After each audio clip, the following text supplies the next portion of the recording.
सो hey guys, इस video में हम पढ़ेंगे कि what is a solution. Solution क्या होता है। तो हमने पिछली वीडियो में पढ़ा था कि होमोजीनियस क्या होते हैं, हेट्रोजीनियस क्या होते हैं। तो इसमें हम पढ़ेंगे कि सॉल्यूशन एक होमोजीनियस मिक्सचर होता है। होमोजीनियस मिक्सचर क्या होता है।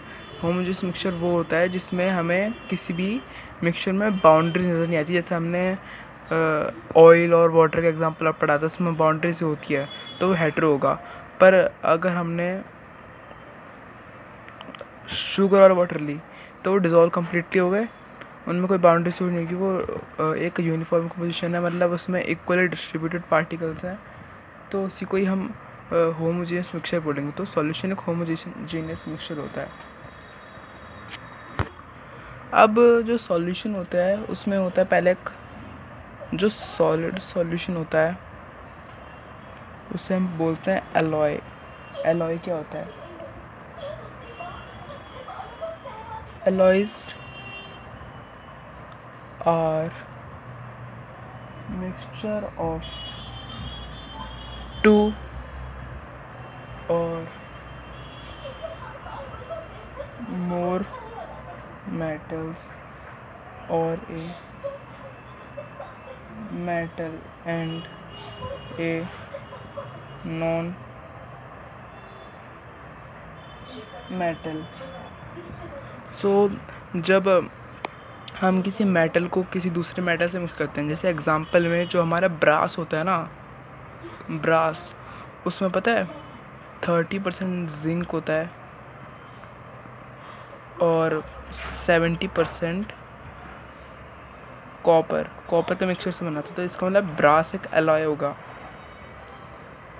ओके, एलॉय में क्या होता है कि it can not be separated into their components by physical method. मतलब ये किसी फिजिकल मेथड से अपने सॉल्यूशन उससे, मतलब अगर हम कोई फिजिकल मेथड यूज़ करें तो इसका मतलब ये नहीं कि ब्रास में से 30% जिंक वापस अलग हो जाएगा, 70% कॉपर वापस अलग हो जाएगा। तो यही हमारा सॉल्यूशन था। सॉल्यूशन में हम पढ़ते हैं कि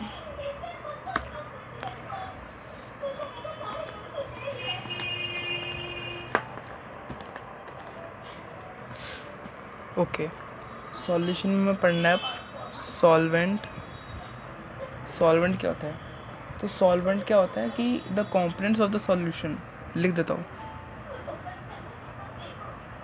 the components of the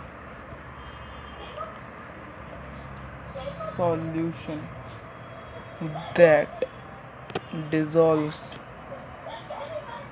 the other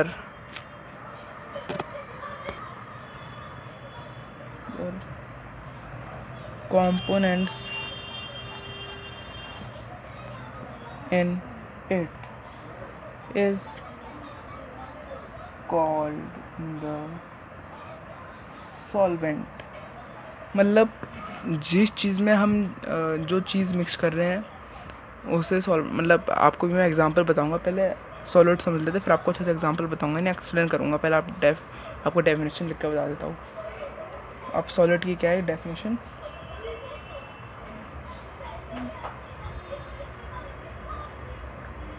the component of the solution that is dissolved in the solvent is called the solute। Okay, अब हम एग्जांपल समझते हैं। जैसे हाँ, अगर मैंने यहाँ पे एक बीकर लिया, बीकर बना देता हूँ।